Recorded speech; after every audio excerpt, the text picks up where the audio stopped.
নমস্কার বন্ধুরা, আপনারাও কি ধানের মাজরা পোকা সারাতে পারেন না? অনেক কৃষক বন্ধুরাই আমাদের জিজ্ঞেস করেন, আমি ধান লাগানোর সময় বলনে প্রথমে ফুলাডন দিলাম, তারপর ধান লাগানোর পর ধানের জমিতে ফাটারা দিলাম, তারপরেও মাজরা পোকা দমন করতে পারছি না এবং বিভিন্ন দোকান থেকে বিভিন্ন রকম কীটনাশক স্প্রে করেও কোনো রকম সমাধান পাচ্ছি না। তাই আজকে আমি আপনাদের জন্য এমন একটি কীটনাশক নিয়ে আলোচনা করব যেটি আপনারা প্রয়োগ করলে 100% রেজাল্ট পাবেন। বন্ধুরা, পোকা না সারার প্রধান কারণ হচ্ছে সঠিক কীটনাশক নির্বাচন করতে না পারা। আপনারা যদি সঠিক কীটনাশক নির্বাচন করতে না পারেন, আপনারা যতবারই প্রয়োগ করেন না কেন, আপনারা কিন্তু পোকা দমন করতে পারবেন না। তাই আমি আজকে আলোচনা করব কোন ওষুধটি প্রয়োগ করলে আপনারা 100% রেজাল্ট পাবেন। বন্ধুরা, এটি আমি নিজে আমার কাস্টমারের জমিতে এবং আমার নিজের জমিতে এক্সপেরিমেন্ট করে 100% স্যাটিসফিকেশন হয়ে আপনাদের কাছে তুলে ধরছি।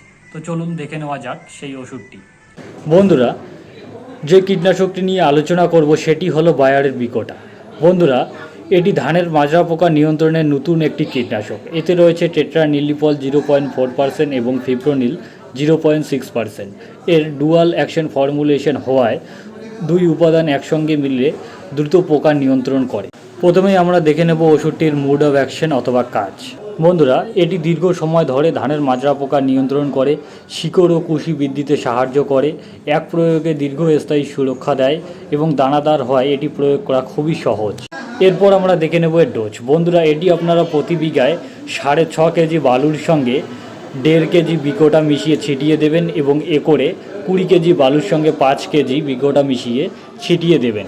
এরপর দেখে নেব এর সময়, কোন সময় এটি আমরা প্রয়োগ করব। বন্ধুরা, এটি আপনারা ধানের চারা রোপণ করার 15 থেকে 20 দিনের মধ্যেই প্রয়োগ করবেন অথবা মাজরা পোকার আক্রমণ দেখা দিলেই প্রয়োগ করবেন। বন্ধুরা, প্রয়োগ করার সময় জমিতে যাতে অবশ্যই একটু জল থাকে, তাহলে দানাগুলি খুব সহজেই জলের সঙ্গে মিশে খুব দ্রুত কাজ শুরু করে দেয়। এবং সতর্ক থাকতে হবে অতিরিক্ত জল হয়ে যাতে বেরিয়ে না যায়, কারণ 3 থেকে 4 দিন সেই জল বেঁধে রাখতে হবে। বন্ধুরা, অতিরিক্ত জল হয়ে যদি বেরিয়ে চলে যায় তাহলে ওষুধটি কাজ করবে না। বন্ধুরা, এটি আপনারা অবশ্যই নির্ধারিত ডোজে প্রয়োগ করবেন, অতিরিক্ত ডোজ বা কম ডোজে প্রয়োগ করবেন না। এবং প্রয়োগ করার সময় যাতে দেখে নেবেন হাওয়া যাতে সঠিক দিকে বয়। আপনি যেদিকে প্রয়োগ করছেন তার অপোজিট দিকে হাওয়া বইলে এটি আপনারা প্রয়োগ করবেন না। এবং প্রয়োগ করার সময় হাতে গ্লাভস এবং মুখে মাস্ক এটা পরা একদম বাধ্যতামূলক। এবং এরকম ইনফরমেশন ভিডিও পেতে অবশ্যই আমাদের চ্যানেলটিকে সাবস্ক্রাইব করবেন। ধন্যবাদ।